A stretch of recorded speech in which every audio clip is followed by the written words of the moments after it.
Welcome to Ben Snap and Chat, the podcast where we talk about what happens when life doesn't go according to plan. I'm Cristie. And I'm Drake. And around here, we believe that even when life bends us, it doesn't mean we're broken. Let's get into it. Wow. I can't believe it, Cristie. Episode 19. I know. I can't believe it either. I was doing the little descriptions the other day and I was like, how are we already here? Like, yeah, like it's been a ride. Like I was actually getting everything ready and just, because I'm very systematic with it now and I can do it without thinking too much. And I was thinking, oh my God, I learned how to do all this. I can't believe I'm doing this. It's like, I know. Yeah, we haven't gotten to the point where, we're terrible promotion people. I think, like, from my side anyways, and yours too, like, we've just been dealing with so much nervous system stuff like, even just doing the podcast, it takes a lot of energy, like, and a lot of brain energy, and I mean, I'm getting better, but I think it's just the energy thing. Like, I feel like, okay, we pour so much into doing an episode. Yep.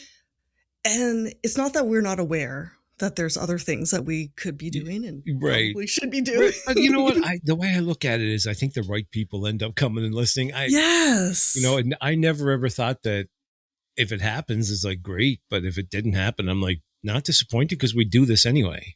I know. And it's a big part of just what we do. So we thought we'd just record it so other people could hear some of it. Because I think some people resonate with the fact that we're messy and, we talk about things that nobody else wants to talk about in their perfect Instagram photos and with the Instagram wall and all of this, putting up these false pretenses to hide all of the things that we think are shameful and I think that's where we're special. And I think that's why we made it this far. I think so too. And I think it's why the people that are listening are connecting on like a real authentic level with us because we're being so true to ourselves and true to our experiences and just messy, like you said. Oh yeah, we're messy. I mean, we wanted to call this episode, This is the Gift of Gab, which is something that you and I both certainly have, and healing. And I think, right now, healing is a big word. And I had an interesting conversation with a friend of mine today about love. And what I've been doing lately is just expressing more love to people that I love. Or people that have come into my life that I love. And it's important. I think so, because I think, so I have this girl that I follow on YouTube, the fortune teller one, the tarot card one. I'm going to have to, I can't remember her name. I'm sorry. I have ADHD. It's terrible. I'll put her name in the credits. We'll put her in the credits. But anyway, she's telling my life story. It is. She's been when doing you sent it. Me that link, I could send you more. There's more. Really? There's more. And it's exactly what's happening right now. And it's creepy. Wow. Like it's creepy. And on today's reading, when I watched it when I was doing my cardio, which I'm doing a lot of, by the way, that's why my body's really responding, like getting smaller and tight and like amazing. Compact. And I'm like, yeah. You look phenomenal. Thank you. You're body, doing it. Face, it's all. Thank you. Yeah, we'll talk about this whole beard thing. And yes. Okay. So what were we talking about? So what was she saying today? Does she do reading every single day? ADHD people. Yeah, it's okay. So the fortune teller, I hate to call her a fortune teller. She's more like a medium. She said that the reason why people like me are here is because we share things with people and we change how they think about things. And that really resonates. Yeah. We share love and the evil that's surging in the world right now, which is surging. I'm sorry, people. If you're sitting out there and you're in denial about the evil that's surging in the world right now, I can't help you. Yeah. But what I can do is say that everything that we do in our daily lives is, needs to be a reflection of the world we want to live in. Definitely. So and I think we put a lot of love and light out into the world. Yeah, I think you and I do that through this. Yeah. I do it through my music too. Yes. And I think I'm going to be able to do it even better. I'm really excited for you, such honestly. a story. I mean, I wish we could go into this today, but the reason why we're not going to go into this today is because I have a documentary coming out that I've been made a very big part of. Yeah. And it's going to be out on Out TV in October. I think October 27th, I think it's coming out. That's my parents' anniversary. Oh, I think it's around there. I think it's 27th or 20. I can't remember. You know me. Anyways. So anyway, I gave them the exclusive story about what happened to me in my life. Yeah. That changed the trajectory of my life and made my life incredibly difficult at times. And we're going to have an episode about it after the doc comes out. For sure, definitely. But yeah, you definitely want to honor that as a unique story that you had given them. I've been given the copy to watch, and I haven't watched it. And the reason why is because I don't want to. Because I want it to be a surprise. Michael has watched it, and when he did watch it, he was just crying the whole time. Yeah. So I take it it's really good. It wouldn't surprise me. It doesn't surprise me. So I'm happy, and we'll talk about it at that time, but I'm going through like major changes. And I hack my beard off, right? So let's talk about the gift to gab and talk about hair. And let's talk about women and their hair. I mean, I stood behind a chair for like 30 years. Yes. At times, and I would be at work, and I would be like sometimes short with people, especially women when they wanted to cut their hair. Because I thought, well, fuck, it's just hair. It's going to grow back. Like, it's going to grow back. And because you cut so much of it. Yes. That you become desensitized. You desensitize. Yeah. Right? And it becomes work after a while. And you just want to cut it. It's like, just do it. Do you know what I mean? Like, shut up. I'm going to cut your fucking hair. I mean, I was getting like that at the end because my nervous system was gone by the end of this. Okay. Yeah. It was a fucking tragedy. So anyway, because it's hard dealing with people on that level, because it's not just hair, it's about emotion. And we're going to go deeper with this, and I am going somewhere with this as far as my beard. But I remember cutting a woman's hair one day, and she bawled and cried when she was done. Yep. When I was done, it was such an emotional thing for her. It had nothing to do with the haircut. Nothing. No, it's a release, because our hair holds emotions. It holds our stories. It holds so much. Much. Yeah. I think too, like as a hairstylist, I have friends who are hairstylists, and you guys become kind of like therapists. Like, people share a lot of their stories. Absolutely. And when it comes to cutting and sharing, it's all interconnected. Sex and everything. My clients would talk to me about their vaginal problems and their sex and their stuff with their husbands. And I could write a book on what men should and shouldn't do. I mean, because they tell me, but they wouldn't. Sometimes it was a communication problem, and they wouldn't tell their husbands, So communication is a big thing. Interesting. It really is. So when I hacked the beard, so I start cutting the beard, okay? Yeah. And there's a couple of people in my life that I've seen through this. And I think I'm going to give myself a trim, and that's what I was consciously intending to do. Okay. But you've also been talking about what you're wanting to do with this beard for a while. It's been in your head. Yes, and I did tell said people that kind of figured out what's going on. Yes. That I was going to cut it. And I mean, so nobody would be horribly shocked. Yes. But I usually never go this short. It's a drastic change.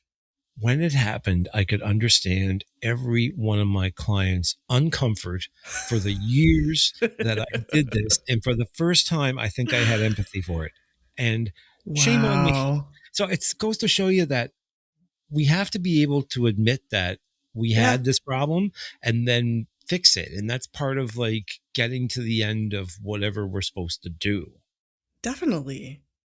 It brings awareness too. Yeah. So I start cutting. So here we are back to the beard. I'm cutting. And it's getting shorter and shorter and shorter. And I'm looking at myself, and I'm having this argument with myself.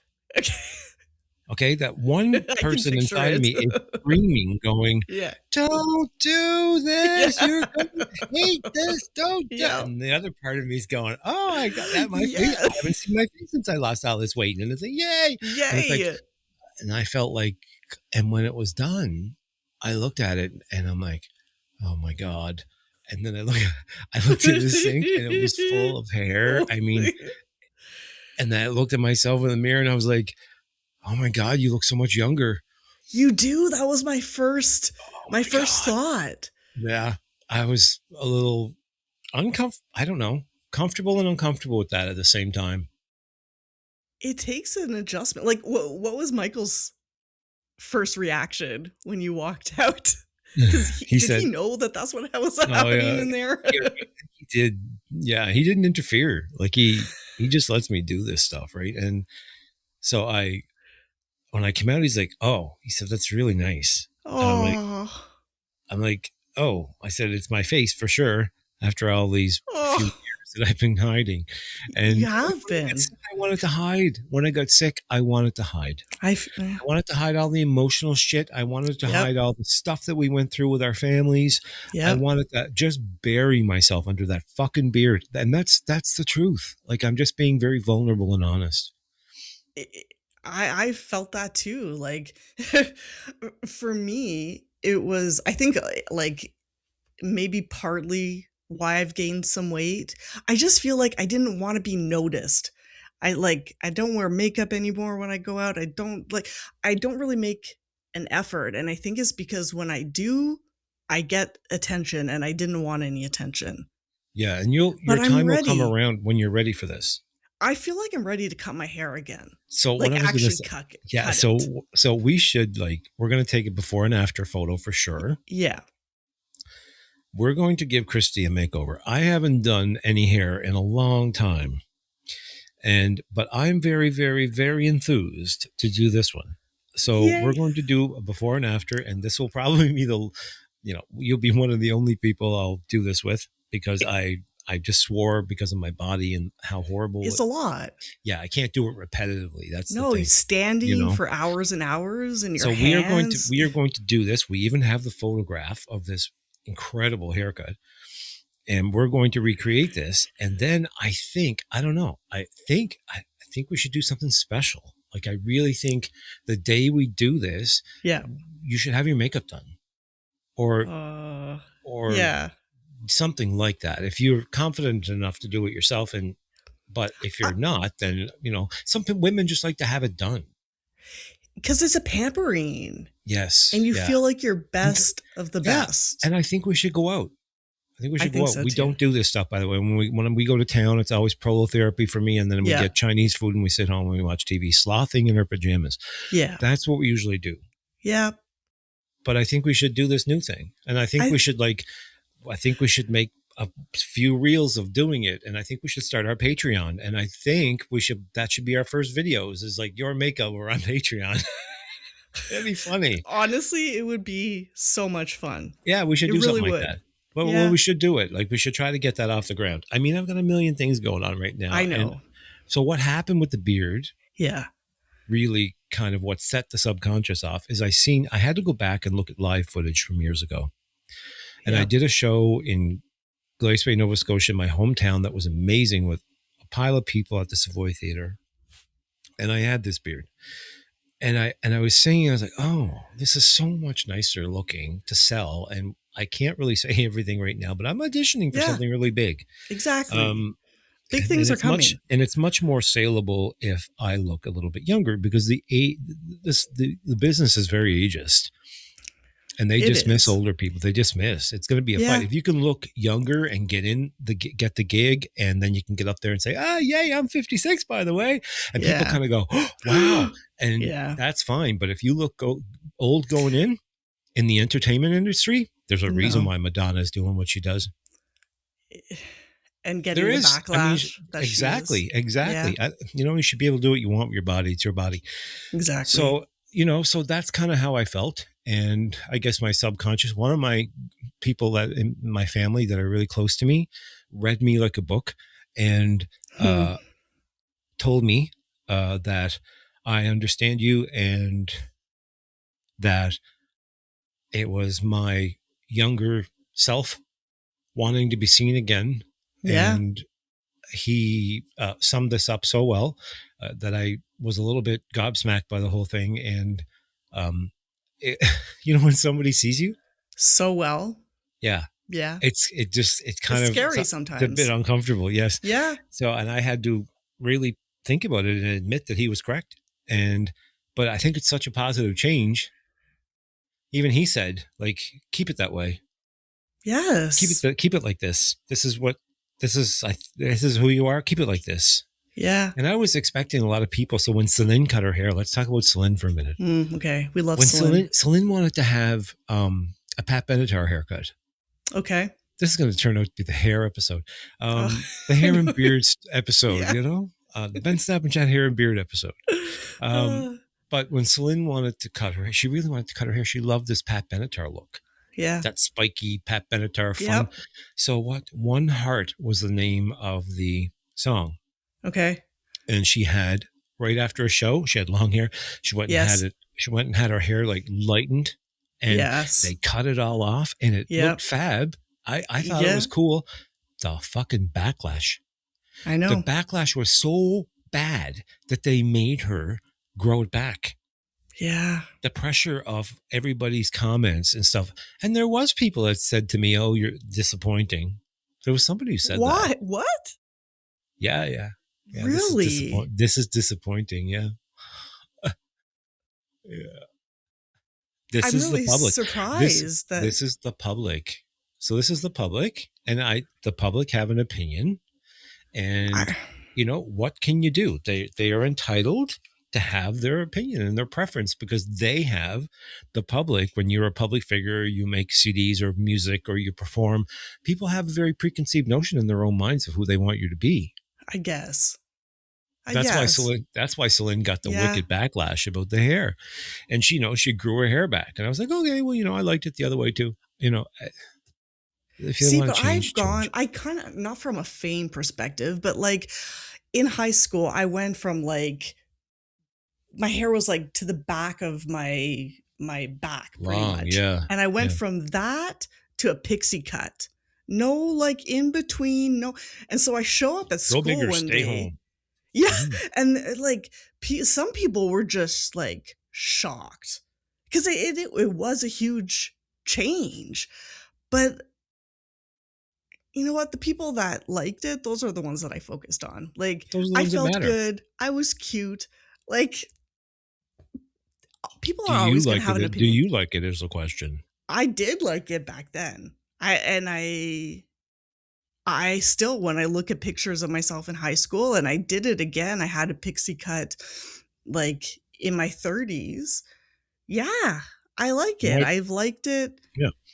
So this is my hair is too long, and I don't, because of my health, it's not strong. It's not. Yeah. When I look at myself and it's long and it's kind of stringy, like it. Yeah. Did you hear about K18? Did I send you that link?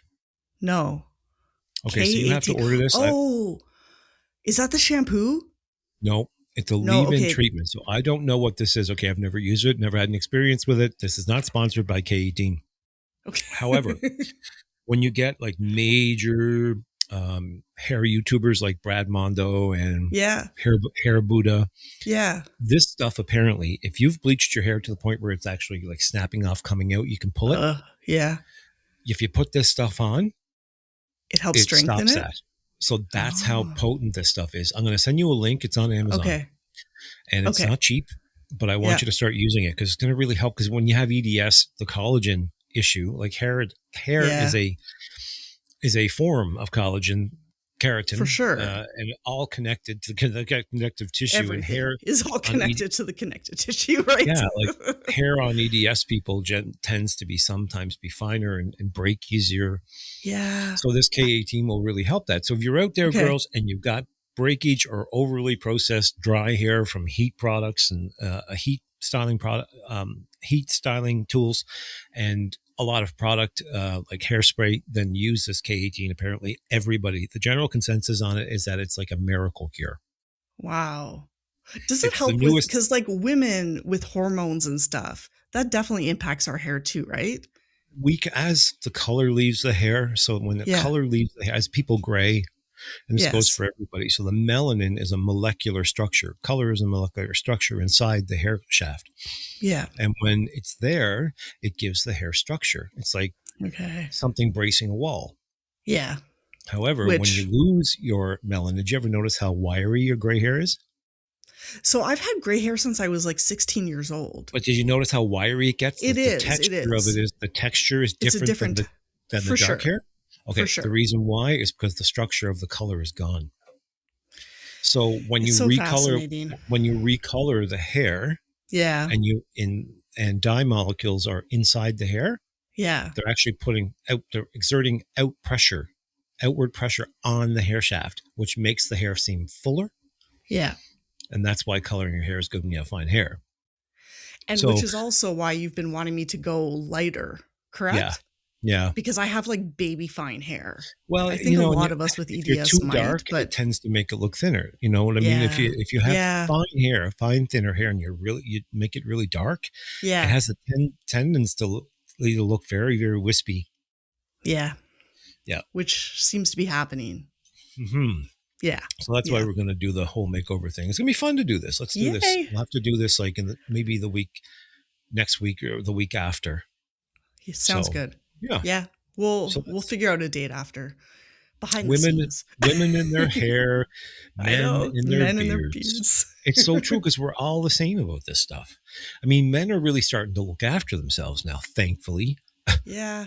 Really? After all this time. A lot of guys are a lot of gay guys are really self-conscious about this stuff, but I think men in general are kind of, there's a lot of men wearing makeup daily. There's nothing wrong with that. If you want to wear makeup, sometimes it hides the imperfections you're uncomfortable with, as long as you don't do it like Donald Trump. Oh my. Did you see what's going on? Don't do orange. Did you see what's going on? There's a whole pile of shit going down right now about this Iran thing. Apparently, from what I understand, is that they're preparing this massive ground invasion in Iran. And even the Republicans are starting to go, 25th Amendment, no, we can't do this because it's going to break the country. Like the country is going to be broke because they're going to spend billions on this. And there's people starving to death with no health care. And, there's immense pressure on the good people in America right now. I would not want to be in that position. So anyway, yes, don't do your makeup like Donald Trump. ADHD moment. Sorry, got distracted by the fact that I watched the news while I was working out. Shouldn't have done that. But it is good news. It is good news that they're starting to wake up. And I do predict that this will not make the midterms. So that's my prediction, by the way. But after this is cleaned up, and when I say cleaned up, I mean the trash is just taken out. Yeah, it's going to take a lot of renovating to do. It's not a long time. It's generations. Plastic gold shit from Temu down off a wall either. It's going to be there's an economic downside. Crisis. I think. I'm gonna how psychic I am and how I predict stuff.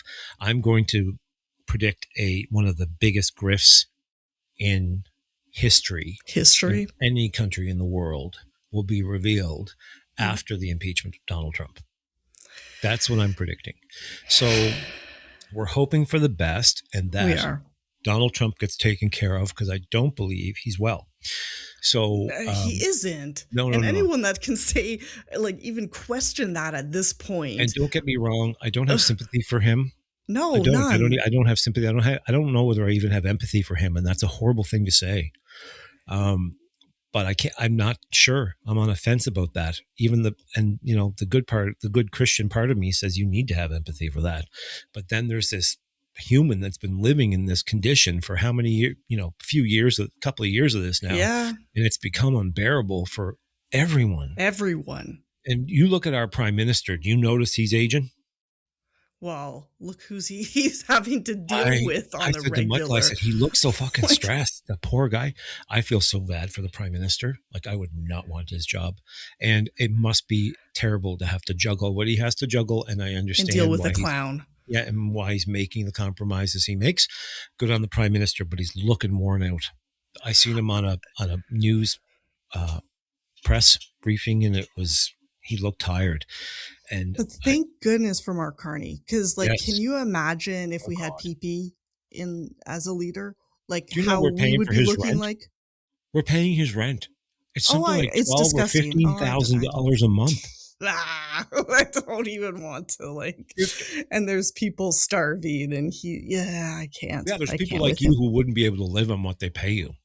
Literally, just coming off of our disability episode, Horrible. the reality of so many people. Mm-hmm. So many people when we talked about Aaron. Sorry, I'm crunching on a cookie because I worked out and I didn't eat that. I did a fast till 5. I did like an 18-hour fast. Is the fasting helping you? Do you think it's part of... So the fasting, what it does is it shuts down the insulin production. And it's the insulin production that causes fat storage. It's hard because, like, as a woman going through perimenopause at the moment, and my hormones are all over the friggin' place, like, I feel like I can't get a break. The other day, someone was asking me, like, oh, are you feeling better? Because I've had the Atlas adjustments, a few of them, and I've had this new medication for the HyperPOTS.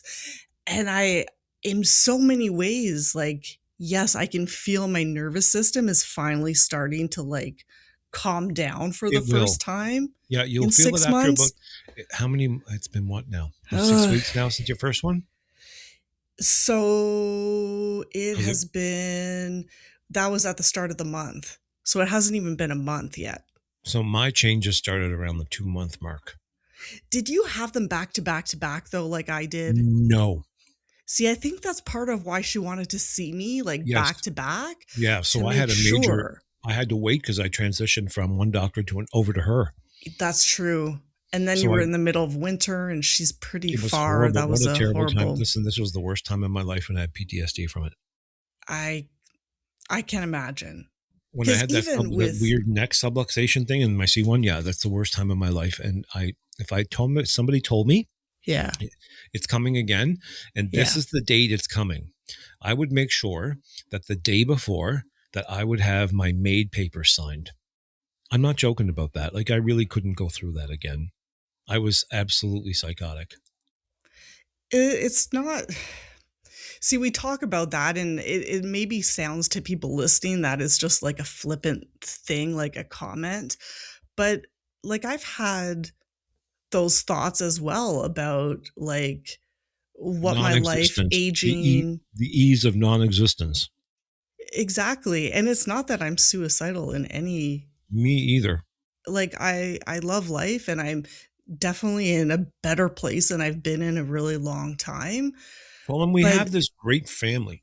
Like there's all of us, right? Me and you and Michael and your mom and dad. I know. And when we're all together, it's so much fun. It is. It's so much love. There's reasons to be here. There's reasons to fight this. There's reasons. And there definitely are. For sure. There's been a lot of times that I've thought about this, yes, especially during that time. I couldn't go back. Yeah, no, I wouldn't go back to that. I couldn't go through what I went through again. But I think now that you have the knowledge, you have the treatments that you've been doing. We have the power. We can rebuild him. Exactly. I'm like the bionic man. It's really inspiring to watch you and see where you are. And even though some of the side effects have been a lot. So how do you feel when you're not in pain? I have to admit. Yeah. Let's talk. I don't want to talk about me. I want to talk about you. Okay. What do you How want to know? How do you feel when I'm sending you pictures of me on the treadmill all the time, or I'm sending you pictures of weights? I feel inspired. Like, I feel like I'm genuinely... But you don't feel pressure, right? No, I'm happy for you. Okay, good. All right. Yeah, no. And honestly, like, I know my time is coming, and I'm not in a rush necessarily to get to where you are, because our bodies are different. Like, just the hormones alone, I think, are something that, like, it's much easier for me, for a man. So I've been able to lose weight. This is different, though. This is not losing weight. I've lost weight many times in my life, and I still had that same disjointed, twisted body. And it didn't help much because of that disjointed, twisted body. Yeah. And now it's like I said, it's been like pulling duct tape apart that's been stuck together. Yeah. And then remolding it. And it even sounds like that sometimes. It does. It's a weird, like, I can hear it in my neck sometimes. Yeah. It's this. It's a weird, crunching. It's definitely a weird sound. you know when you know, like It's if you've crunching and it's experienced it. uncomfortable and weird. And Yeah. I've gotten used to it. But now my body's starting to reshape and I'm seeing muscle tone and I'm seeing like a leaner trunk. I've never had that. You honestly, you look phenomenal. Getting And there. I'm Thank like you. so excited for you because I know that this is just the tip of the iceberg of like what's coming for I you. told you when I got home from that weird Atlas thing, the first one Yeah. I had, Yeah. the neurological shock from that. And I remember sitting watching YouTube and this Tim McGraw video came on with Tim in Yeah. his new fitness suit that he's been doing Yeah. because his back is gone, by the way. That's why Tim McGraw did all that. And I remember the universe just giving me the message. This Yeah. is what you have to look like. You need to get lean and you need to get lean and mean with yourself and get, and I've been on the fence a little bit over the past 24 months and not always working to my full potential with the ADHD and sometimes getting sidetracked. But now I have people that help me and help me stay accountable. And Yeah. I really need that in my life.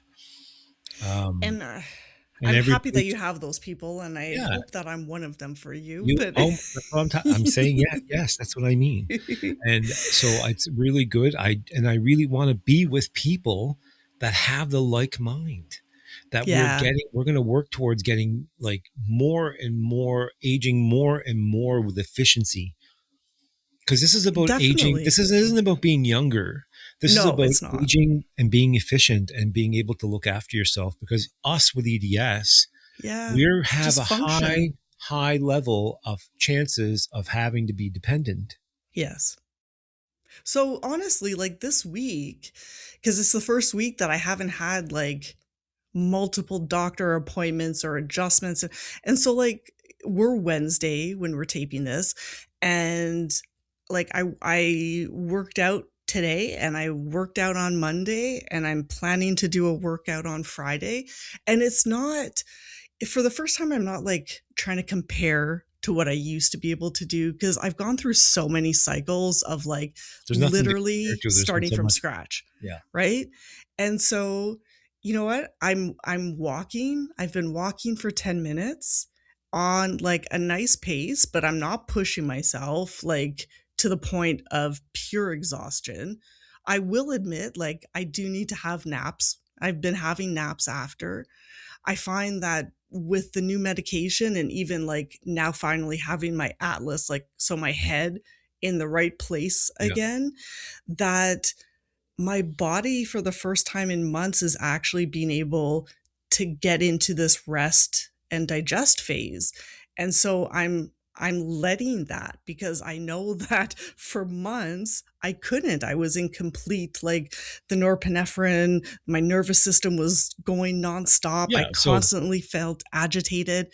So I know that, you know what, it's okay. It's okay to rest, but I also want to move my body. Like I'm going to be traveling soon and I want to be able to like do the things when uh-huh. I'm traveling. And so it's more about that Yeah. for me. Yeah.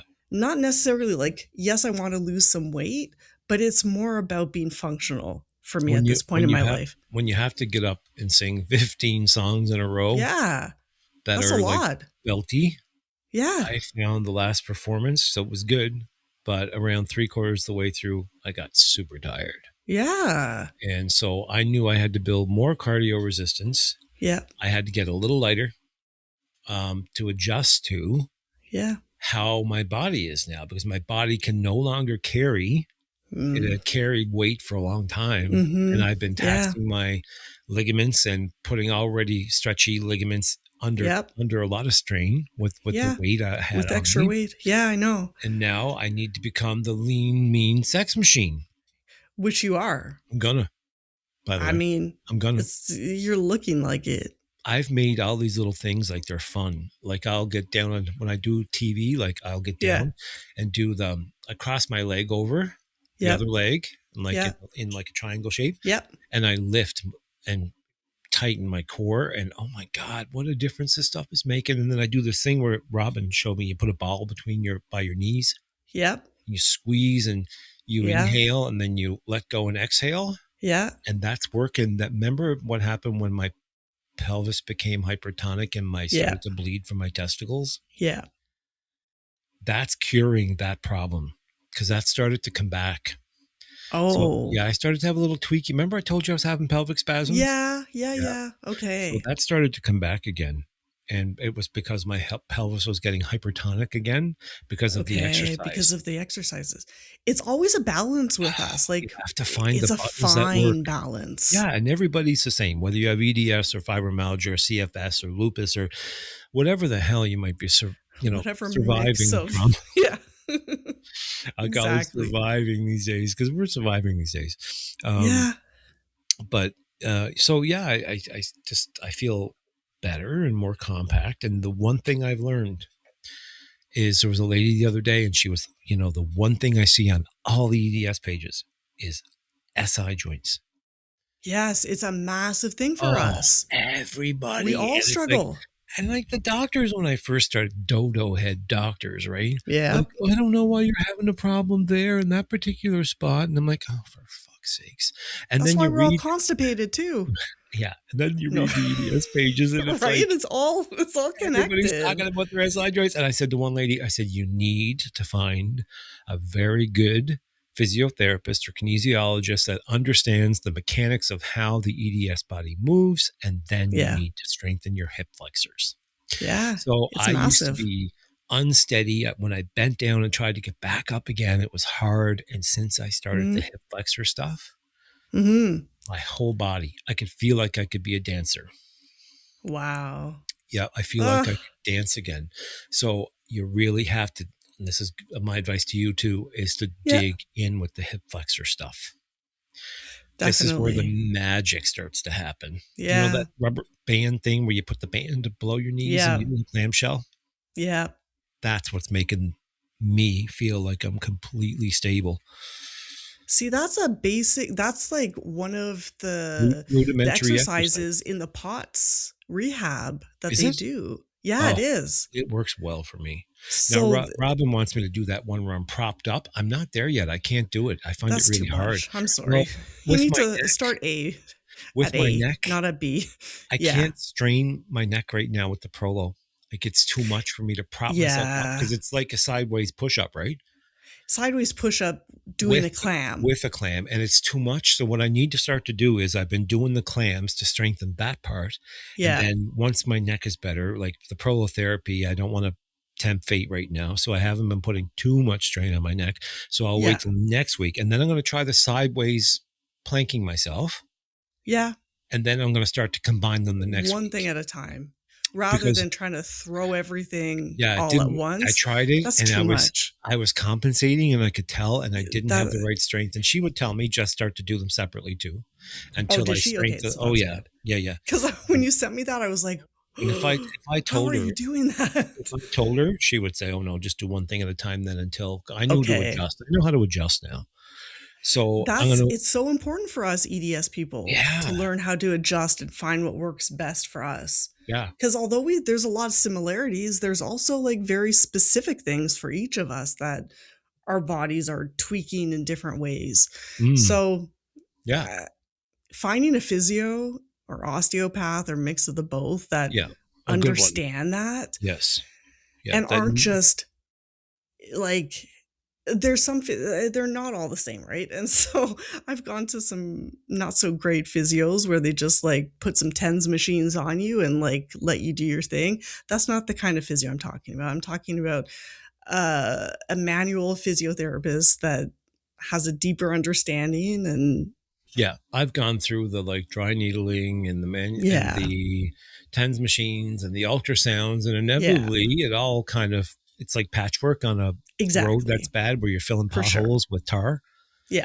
They eventually start to just fall apart. The same thing happens again. Yeah. You know, they start to crumble. You have to go. I said to Michael today, probably spent about $20,000 on physiotherapy during the year 2010 to 2020. Probably that's when the problem started. You know, that's when I started. It was just a lower back problem at that time. Or, you know, But then it started to get more prevalent, and then we started to spend, there was laser therapy and multiple dry needling sessions, and there was multiple massages, and I tried every sciatic doctor I could find and every chiropractor. Sometimes it got really bad, it got worse. It was just finding this balance that you're talking about, like this exactly thing, and then treating this, then treating that, and then the prolotherapy and the physio and all of these treatment modalities. They work, but everything has to be applied together, because you can't not move with this disorder. If one of the top doctors in the world recommends 20 minutes at minimum per day, and when she said that, that's when I started to take my treadmill a little bit more seriously, or my walks. And since I've taken that advice, there's been an improvement for sure. Like a big one. It's hard though. It's like even me doing. She says you have to force yourself. If you have to I even force myself to do the 10 minutes a day and then take a nap after. Like there's those people that like, and I'm one of them that. But you've also had all these. I need to take a shower and use my. That's true, but like I get tired after having a shower. Like there's people that don't understand that level of fatigue. That I don't think I do. I either that or I have so much goddamn adrenaline from the ADHD, which is quite possible that I could be. It could be. Oh, I crash but all like the time. Even with the adrenaline, with like the norepinephrine levels, like 3 times, like it. I felt wired, but also exhausted. Tired. So the female to male thing is completely different when it comes to this, for sure. So I have testosterone flowing through my body. Exactly. That's being enhanced by the creatine that I'm taking every day. Yeah. Because I'm supplementing really heavily. So I'm taking creatine all the time. And omega-3, 6, and 9s, and ashwagandha, which increases testosterone levels. Yeah. So I do all this. So that's helping me give me the energy that I need to be able to, Definitely. Now I'm still medicating somewhat. I get to take my arthritis meds. I had to come off them for the prolotherapy. Yeah. Every time you do the prolotherapy. And then there's menopause. So another female friend of mine who's a really famous person in Canada went through a menopause that just fucking took her out. I mean, it takes all of us out. So I do understand. And nobody talks about it. My mother went through it and it didn't bother her. My grandmother went through it. She didn't even know. So all of my friends right now are in perimenopause, and they're like, "What the fuck is going on with our lives?" Oh, it's wild. Like the weight gain, the moodiness, the like. So I can't understand that. I can have empathy for it. I know you do. I don't think I understand the level of exhaustion. It's hard. So like when it's like, do 20 minutes a day, like that doesn't sound like a lot for probably the average person. But to build up to that, even like my physio, who's also my cousin, like she's like, you have to start slow. You can't start at 20 minutes. Otherwise I wouldn't physically be able to do it. So like starting at 5 minutes and then adding a couple minutes, like it's something that's you gradually build up to. Well, that's different with me, because all the doctors are like, "Oh, by the way, Isabel." Yeah. I didn't even. She's like a psychic. Okay. So I walk in for my adjustment. She feels my neck, and she said nothing's moved. She said I'm so happy, and she's like, and she grabs me and she's touching things. Like, oh no, you're good. Your feet are the same. She said. So I get up off the table and I go to get off the table, and she looks at me and she says, "By the way," she said, "no chainsaws ever again." And I'm like, she knows. Nobody talked about chainsaws. 2 days before that, I told Michael, I said, I feel really good. I said, I'm going to go out and take those trees down that need to come down. I did. And I don't know how the hell she must have read. She knew. She read my energy, and she knew that I was feeling better. Not only that, it's not just her. So Dr. Ouellette, when I went for the prolotherapy, he warned me. He said, you're feeling better. He said, but he said, do not, he said, overextend yourself. He said, to the point that you think you feel better right now. He said, do not push. And so I'm like, no, I won't. And so I've been. But it's not easy to not push when you're used to Well, when pushing you your feel entire good, life. I have been doing weights, but they're light, and I have been doing the treadmill for like 45 to 50 minutes every day. Which is amazing. He said you could do what you've been doing, right? Yeah, and he told me never to give up my physio either. Like, don't. Yes, because the physio is critical for us. Oh, the physio is so like, it's one of the things that I definitely have to do. Because if I don't do it like every second day, like the bridges and everything, I'm like a cripple getting up out of bed. Yeah. Yeah. Like my SI joint subluxates so badly that my whole body just crumbles. And so I have to activate those deep core and hip flexor muscles all the time to keep them working, because if I don't, the other thing too is you've got the hormonal thing going on, but I got years on you. I've got years on you. So my car has been driven a lot longer than your car has. Yeah. And has a lot more kilometers on it because of the factory work I did when I was young. That's true. And that's all coming back right now. These are all check marks, right? In my boxes, because I'll be 50s. I'm 56. You're 56. Yeah. And, so there's a lot more wear and tear on my body. And because of the work I did, and I love the work I did, all of it, to be honest. Yeah. And I don't regret it, but I regret the damage it's done. Because I can feel it now, especially with the arthritis. I'm working in the cold seafood processing plants and stuff like that. It was cold. Yeah. We would cut 55,000 pounds of fish a day. And they would just continually dump the line full of fish. And you would stand there, you would cut all day. And it would be 12 to 14 hour day. So you'd be up at 4:30 in the morning. Yeah. And you would get to work by 7, and you were there from 7 to either 7 or 8 that night. And then you had to drive home, and you had to get ready to do it the next day. And that's the way it was. And that's exhausting. It was crazy. Yeah. And it was wet, and it was February, and it was minus 30. And it was and the doors were open all the time. And so that's the reason why my body's kicking at me, I think. I did stuff like that when I was younger, not knowing. And this is why I say, if a doctor had sat me down and explained this and said, the more you exert yourself, the worse your older age is going to, your maturity is going to be. Yeah. I wouldn't have done the stuff I did. But also, like, when you're young, you're like, really, I'm invincible. I can do whatever I want. And like, do you think you actually would have listened? Because you were diagnosed, right, with HSD earlier. I was diagnosed with hypermobility syndrome. Yeah, okay. Is what they called it back in 1990. Yeah. Okay.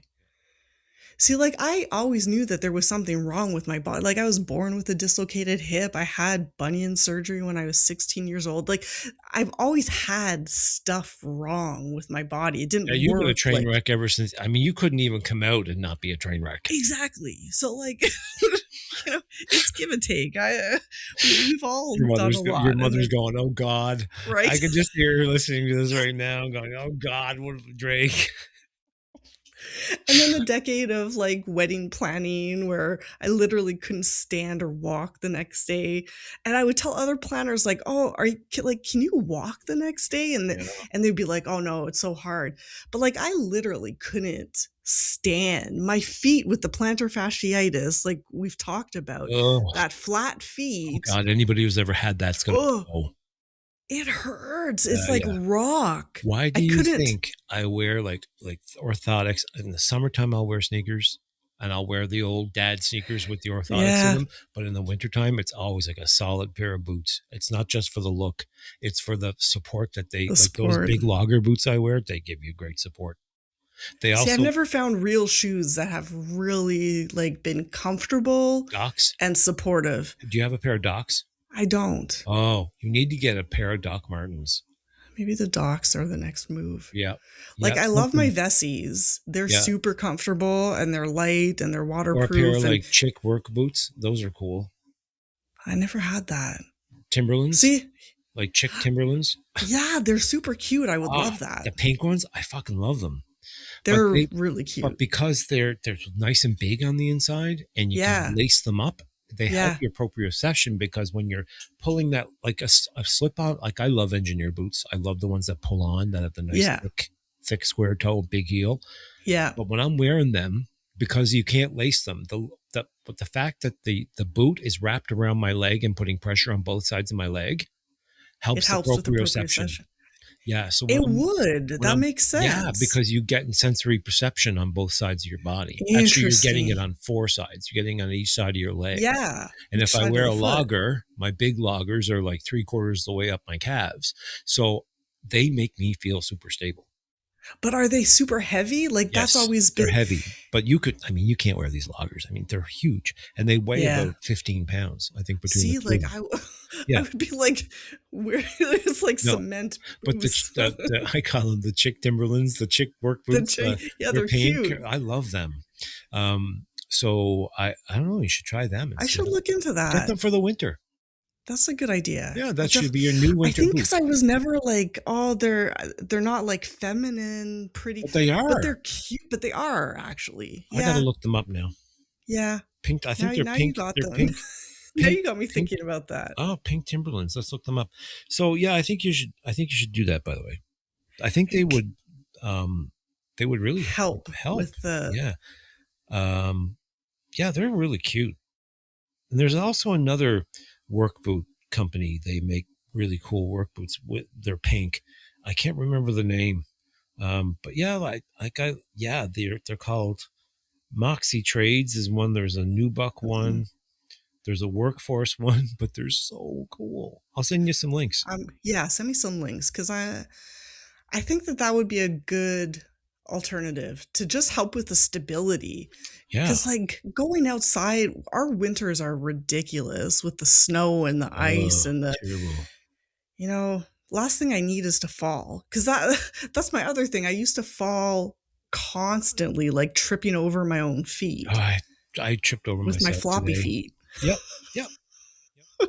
Totally. All these things that we grew up. 100% understand what you're saying, girl. It's like horrible. Like that's why I like the boots. When I go out, if I go out somewhere, I have to wear a tall boot. It really helps.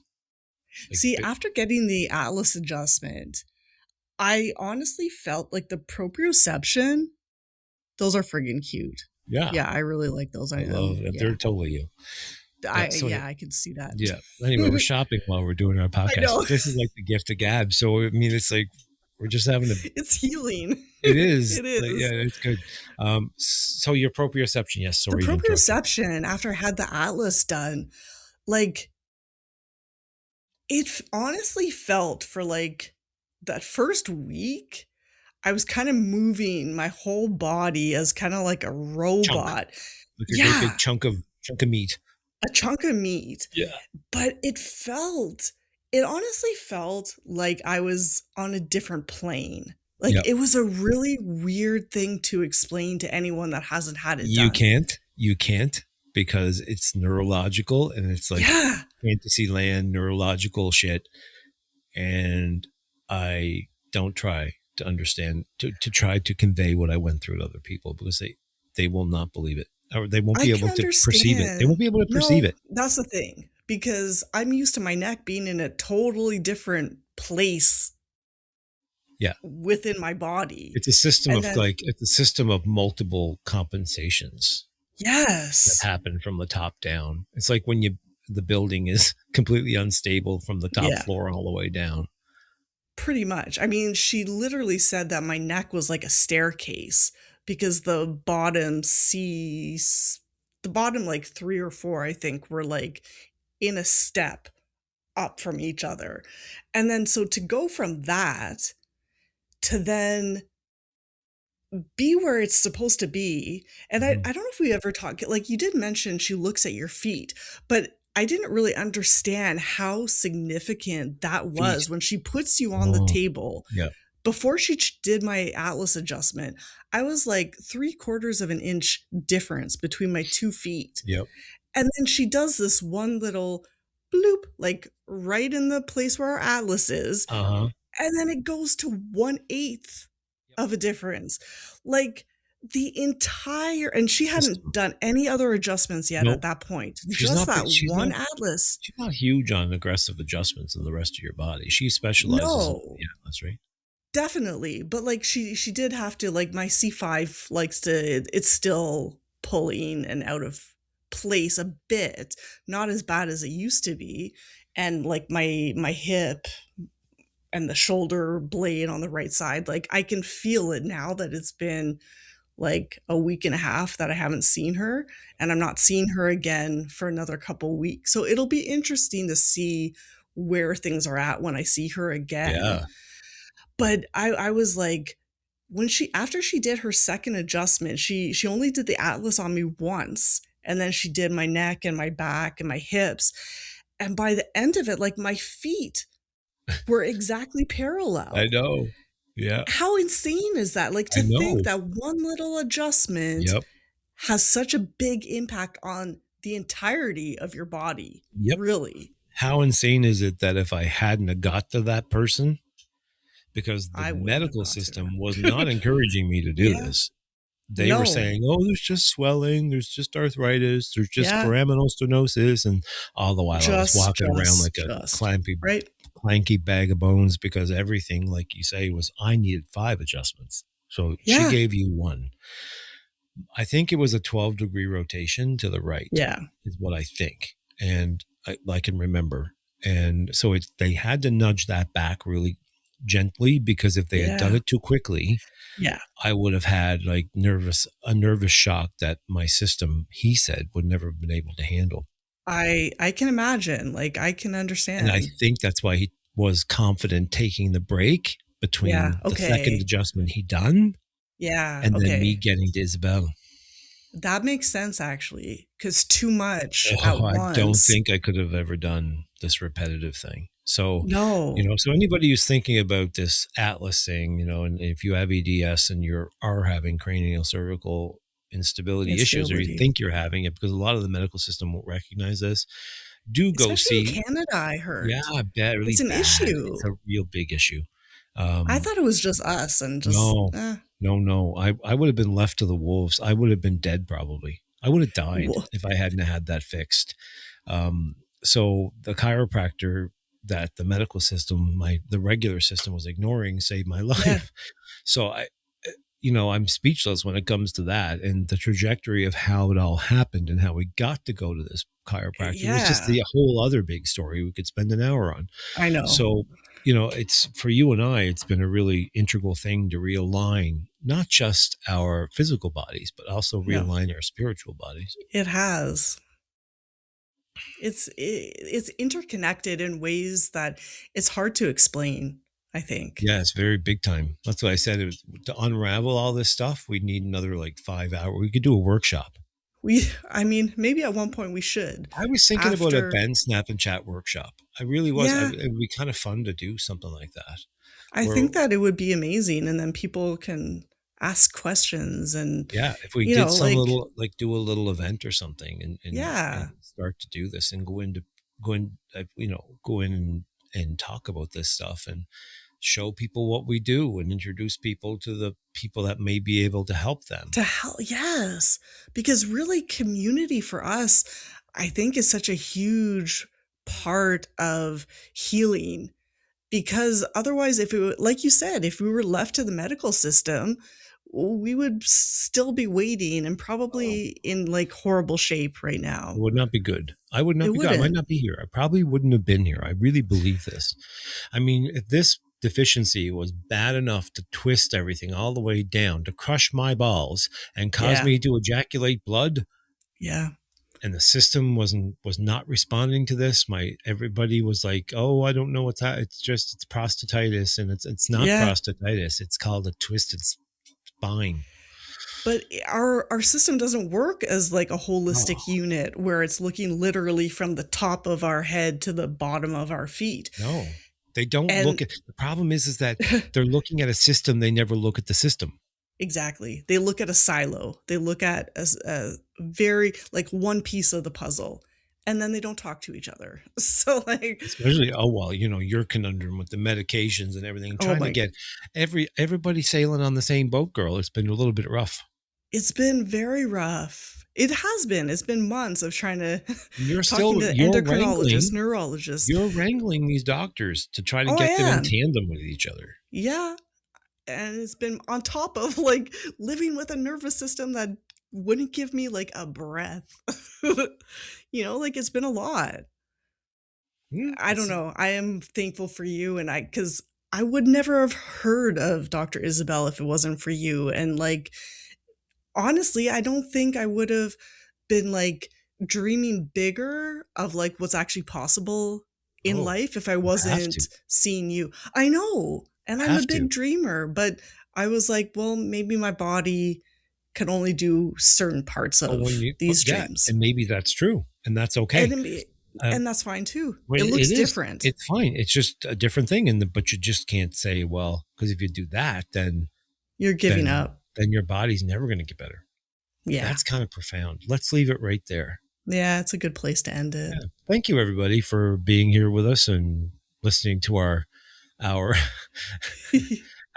hen peck, as they call it. Yes. I think that's what we were doing today. I was like, what do you want to do? What? I'm like, oh, I don't know. Let's call it the gift of gab and healing. I love it. It's kind of true is that we have the gift of gab. And this is what we usually do before we do like a topic. So we're topicking something that's, more specific. Yeah. We spend a half an hour usually doing this anyway. So we just kind of incorporated. It's true. We even had a more serious conversation before the recorder went on. Yeah. We'll share eventually. We're going to share this stuff. It's going to be very exciting to share this stuff. So, all right. So we're going to sign off because life bends us all. Bye, everybody. See you on the flip side. Bye, Cristie. Bye, Drake.